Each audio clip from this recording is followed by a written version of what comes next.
Ladies and gentlemen, Primetime CP23 here, back with another Diablo 3 Season 12 video. Today, I'm going to be taking a look at the current top solo pushing wizard build. We're talking about the channeling Meteor build. Now, this build I have cleared a GR70 with, and I've got no ancient items. I am missing 2 important items for this build, and I'm only at Paragon 558, as it's currently only the 3rd full day of the season. I'd say I'm doing okay. This build is extremely powerful. Just taking a look here at what the build is supposed to look like. I'm currently missing a Mantle of Channeling to give us an additional 25% damage. I assume it's 25% additive damage and 25% damage reduction. I'm also missing the Grand Vizier, which is going to reduce the cost of Meteor and increase its damage by 400%. That's a lot of damage that I'm missing out on. So yeah, we're not doing so great. Shout out to Alex, who's in my clan, for doing a GR99 already. So anyway, back to the build. So in the cube, you're going to want to have the Grand Vizier, as I said, which I don't really know where it is. There it is. Reduce power of Arcane Meteor, the arcane power cost of Meteor. In the armor slot, you're going to want an Aquila Cuirass. I really don't think that there's a whole lot of other options here. You could probably get away with Nemesis bracers if you're wanting to go really, really glass cannon. When you're actually in the rift, your Aquila Cuirass is going to drop pretty frequently, just because you're going to be channeling all the time.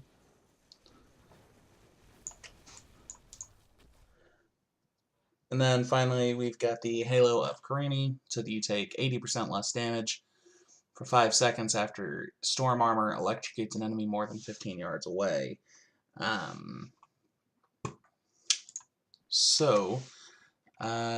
Getting right into the skills here. So, this is a tal-rasha build. Because of that, you're going to want to be using all of the elements. So here we've got Ray of Frost, which is our channeling ability. We're using the cold rune, Cold Blood, to reduce the channeling cost. We've got Supermassive, the Supermassive rune on Black Hole, so that it increases the radius, but more importantly, turns Black Hole's damage to lightning damage.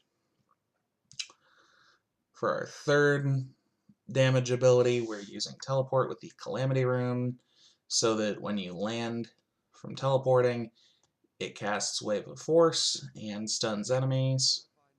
And finally, we have Meteor with the Meteor Shower rune, which is our fire damage. And it's also what's going to do the majority of our damage. That's what's going to be killing most things. Then to round out our skills, we've got Magic Weapon with Deflection for some additional damage reduction, and the Power of the Storm rune with Storm Armor, so that you surround yourself with a magical storm that electrocutes enemies with lightning. I don't really know what else you could electrocute enemies with, but that's another story altogether. and when it's active, it's going to reduce the arcane power cost of all skills, which means your Ray of Frost is going to cost less. As you can see, my arcane power is going down, but not terribly quickly. For passives, using Galvanizing Ward, as long as you don't take damage for 5 seconds, you get a protective shield, absorbs 60% of your life in damage. So, between Storm Armor and Magic Weapon and the Galvanizing Ward, we have a shield worth more than 100% of our health because of our Ashengar's Blood Bracers, which again we'll get back to. We're going to take Blur for extra damage reduction because we've pretty much got our damage covered. If you want to go full glass cannon, you might be able to take something like either Audacity or Power Hungry, depending on how up close you like to be. Then we've got Elemental Exposure, which is basically a miniature version of the tal-rasha set bonus. And Unstable Anomaly, again, just for the cheat death.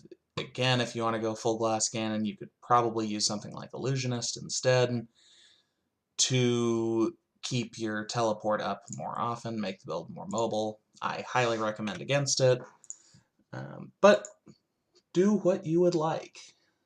As for our other equipment, again, focusing on damage reduction, we've got Unity, along with a Unity and a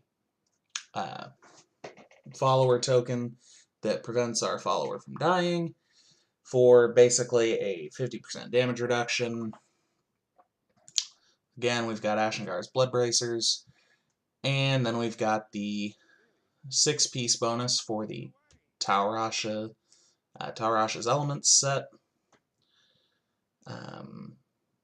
Basically, when you hit with all of your elements, you're going to get damage bonuses for 8 seconds for each stack. That's kind of a very vague representation of what tal-rasha's does, but you know how it goes. As for the weapon, we're going to be using the Death Wish so that when we're channeling a skill, Arcane Torrent, Disintegrate, or Ray of Frost, all of our damage, all of it, damage from anything we do, is going to be increased by up to 325%. Obviously, this is not a great roll, but it'll do. Then we've got an Etched Sigil, which is kind of what makes this build work. I mean, the damage buffs from patch 2.6 are what make the build work, but the Etched Sigil is a big part of it, because when you channel Arcane Torrent, Disintegrate, or Ray of Frost, the damage of your Arcane Spenders is increased by up to 150%, and it automatically, the wording's not great here, but basically it automatically casts one of your other Arcane Spenders every second. So, we have 3 Arcane Spenders, Meteor, Cold Blood, or Ray of Frost rather, and Black Hole.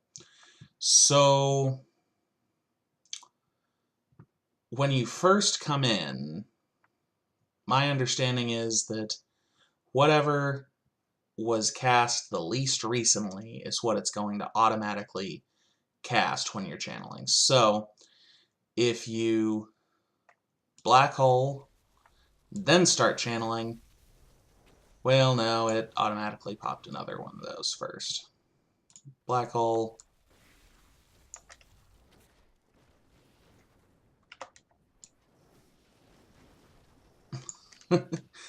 I don't know. I'm going to be honest, I'm still learning how this build works. It's kind of complicated, I'm not going to lie. But, I mean, you just kind of stand there and take the damage, you know? And one of the other items that makes this build work is Nilfer's Boast, which increases the damage of Meteor by 600%, and when Meteor hits 3 or fewer enemies, that damage buff is increased to up to 900%. So, I think ideally you would probably want fire damage increase, and unlike a lot of builds that involve tal-rashas, CDR isn't the most important. I mean, you still want to have some CDR, but because you're not trying to get into Archon and you're not using Explosive Blast or anything, it's not as important because you're using channeling instead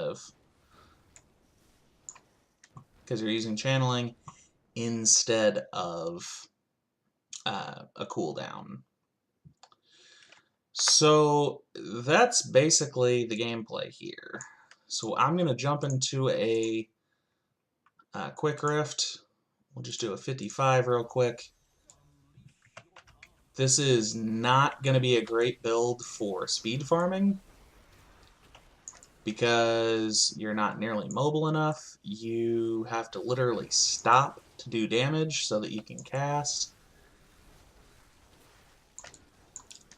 Just so everyone is aware, there is a Firebird variant of this build, but I personally have not tried it, and it looks a lot more complicated. Because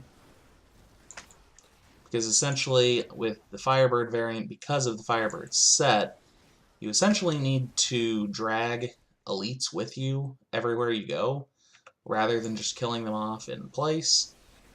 And it seems a lot more complicated to me, I'm not gonna lie. Because you have to stop and channel, what would be nice in the build would be if there was any room for the Endless Walk set, but I don't know that I don't really think that there's any room for it. So, if anybody has any ideas on how you can squeeze that in, let me know, because that would be pretty cool. Because that would be an extra 100% damage. We got feared.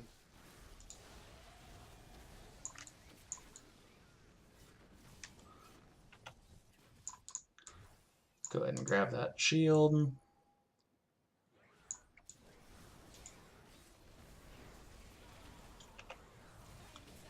As you can see, there's a lot going on screen. Hopefully it looks okay on the recording. I'm kind of looking at OBS right now instead of looking at my main monitor so that I can kind of see what it all looks like. And you know, it doesn't really look that bad. I think it'll be okay. I do not have exactly a top-of-the-line computer, so I kind of worry about recording quality sometimes, but it looks like this is okay.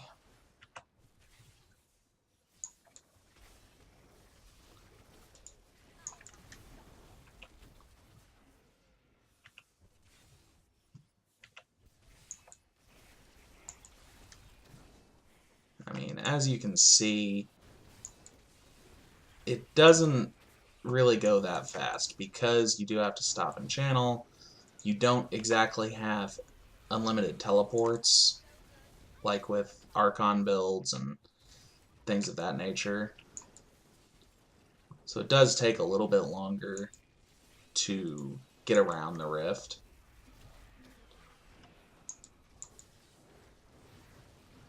But at the same time, you know, I think the biggest reason why people are excited about this build is because it's not Archon. So, this is my first season ever playing as a wizard. Rather, with Wizard as my main, so you know, this may be a build that a lot of you have seen before, and if it is, hopefully I'm explaining it close to as well as the other YouTubers that have covered this build. Uh, Obviously, I'm no expert, but I just try and get the information out there, you know?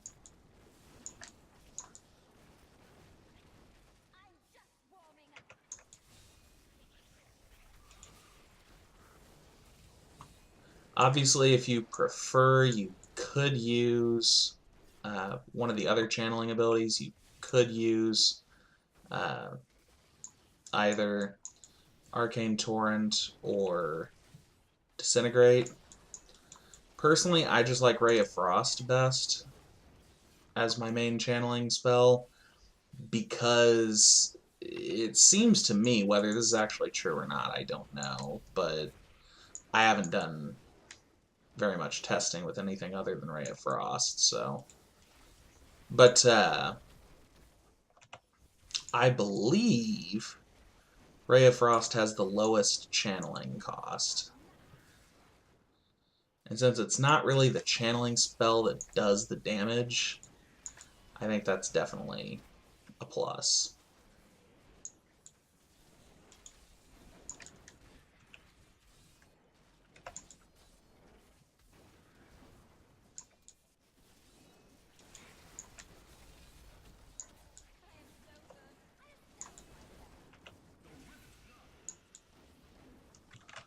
When it comes time for the Rift Guardian, it's literally just the same thing. You just manually want to cast all of your abilities so that you know for a fact you're getting all of the tal-rasha bonuses. And there you have it. So, I hope you all enjoyed this video. If you're playing Wizard this season, please let me know if you have any tips or recommendations for how I can make these videos better in the future. Obviously, I want to do the best job I can. But other than that, that's going to do it. So, just a quick little GR55 clear. No big deal. That 70 was actually with Talviers, because the 70 I cleared with this build was, I believe it was like 13 minutes. But again, I have very unoptimized gear, like extremely unoptimized. And I'm still missing the Grand Vizier and Mantle of Channeling. So it's only going to get better, ladies and gentlemen. So until next time, this is Primetime CP23, and I'm out.